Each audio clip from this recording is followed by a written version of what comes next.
by knockout. And now, Rex Mercy with a first punch. And it looks like it was it. Inilah salah satu kemenangan tercepat dalam sejarah tinju. Lawannya tumbang hanya 1,5 detik saja.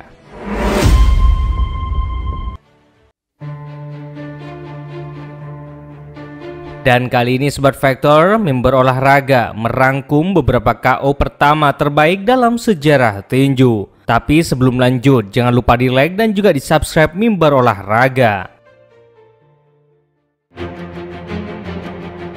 Laga pertama yakni antara Tommy Morrison, pemilik sebuah WBO, melawan Michael Benn. Duel yang terjadi pada tahun 93 itu, Morrison sangat diunggulkan. Dan benar saja, di menit awal Morrison mampu membuat Benn kewalahan. Lanjut laga berikutnya yakni ketika Gervonta Davis melawan Mario Antonio Macias.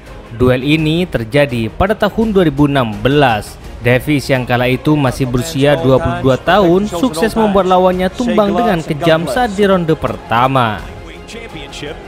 We get a first round look at this NFL team, the Baltimore Ravens. Gervonta Davis. That punch took about 2 seconds, and when it did, it drops his opponent. And that's a shot that he didn't see. It was a quick 7. Hit him right on the tip. He shot his knockout. You know, he's on TV by a young upstart prospect, but he still get the work done. Has been called excellent. Termasuk laga ini yakni ketika monster KO Jepang Naoya Inoue melawan Juan Carlo pada tahun 2018. Naoya yang memiliki presentase KO 90% kala itu sukses membuat lawannya KO di ronde pertama. So here we go then.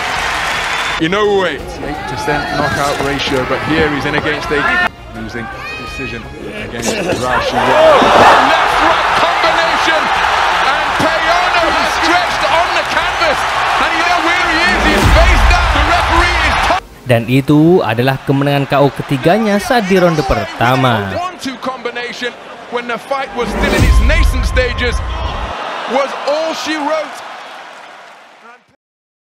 Kali ini menuju kelas berat, yakni ketika petinju muda berbakat Anthony Joshua melawan petinju Italia Emanuele Leo. Duel yang terjadi pada tahun 2013 itu adalah duel profesional pertama bagi Joshua. Anthony Joshua.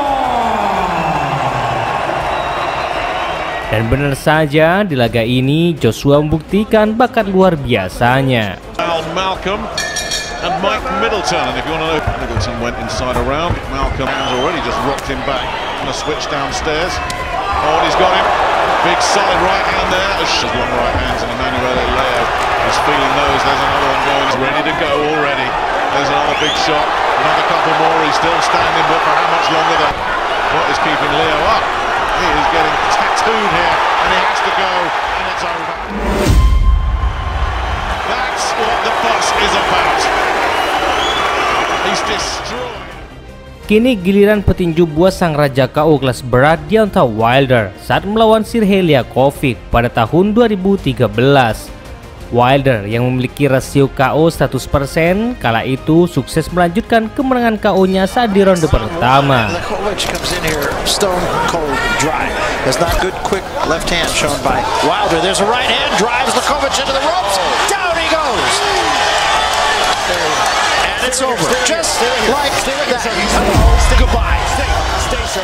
Dan ini adalah untuk ke-17 kalinya ia meraih kemenangan KO di ronde pertama.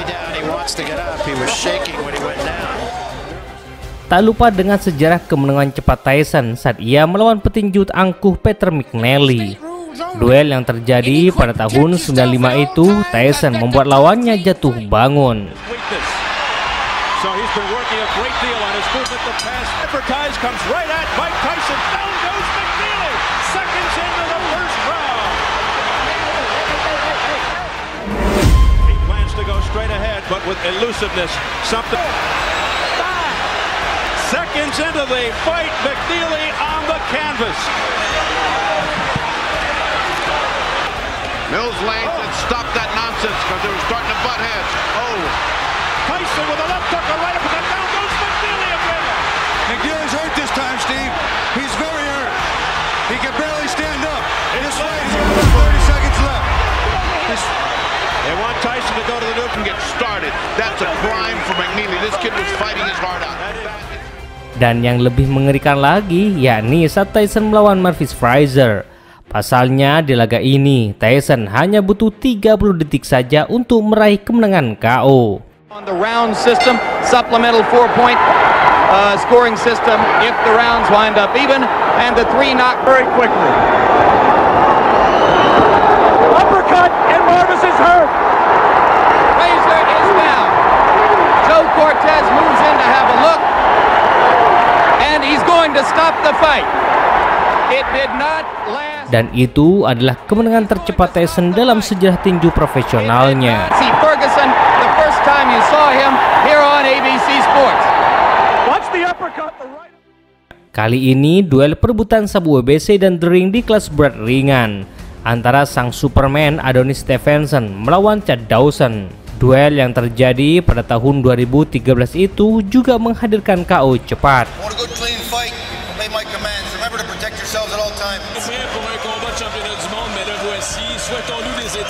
Physique du côté de Dawson qui va tenter de répondre aussi.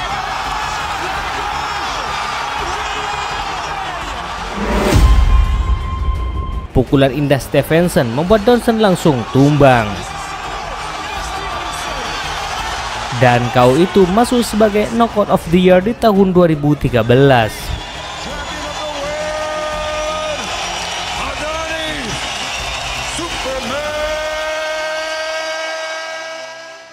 Menuju ke kelas menengah ringan, kali ini James Strickland, petinju tak terkalahkan, dipertemukan dengan petinju Jepang Nobuhiro Ishida. Strickland yang sangat diunggulkan di laga ini, malah ia harus jatuh bangun menghadapi petinju Jepang itu. And it's a showcase fight. Kirkland's supposed to beat the hell out of him. Ishida is from Kirkland has taken 3 rounds to deal with 2 opponents, and now he gets caught on a quick counter right inside and goes down. 5, no one expected that. 6, he is hurt. 7, 8. That's not a slip. That's a No, you heard the enthusiasm of the crowd as he was introduced. Kirkland arouses a lot of enthusiasm as a monster. He's getting out that most Kirkland opponents portray. Down goes Kirkland a second time. 4, 5. David Lemieux 6, was the middleweight 7, puncher from Canada, was 8. upset last night by knockout against Rubio. There's no 3 knockdown rule in effect. Sitting duck for Ishida's right hand. There it is again. 3rd knockdown now, and Joe Cortez is stopping the fight. James Kirkland was fighting Cortez to try to get up, and Cortez pushed him down. Jelas semua orang tak percaya dengan kekalahan mengejutkan itu. We saw James Kirkland walk through 7-8 rounds. Dan inilah salah satu KO tercepat dalam sejarah tinju, yakni ketika James Thunder melawan Crawford Grimsley. Pasalnya, Thunder hanya butuh 1,5 detik saja untuk meng-KO lawannya.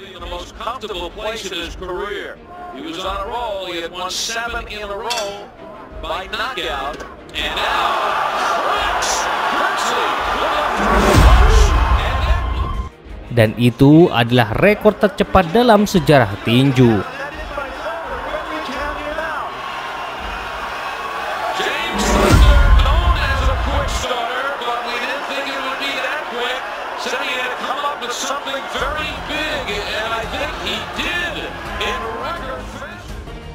Dan yang lebih mengejutkan lagi, yakni saat sang raja pemilik sabu WBC dan petinju tak terkalahkan di kelas bulu, Abner Mares, ketika dipertemukan dengan petinju biasa saja, yakni Johnny Gonzalez.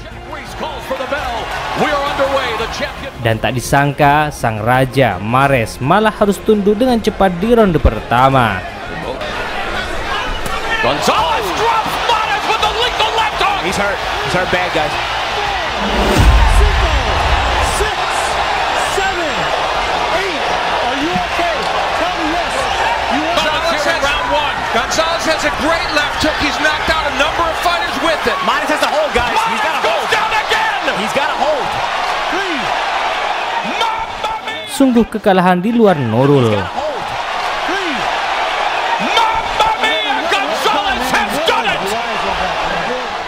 Terima kasih buat Anda yang sudah menonton hingga akhir video, and see you next time. Salam fighter. Johnny Gonzalez is on top of the world again as a 100.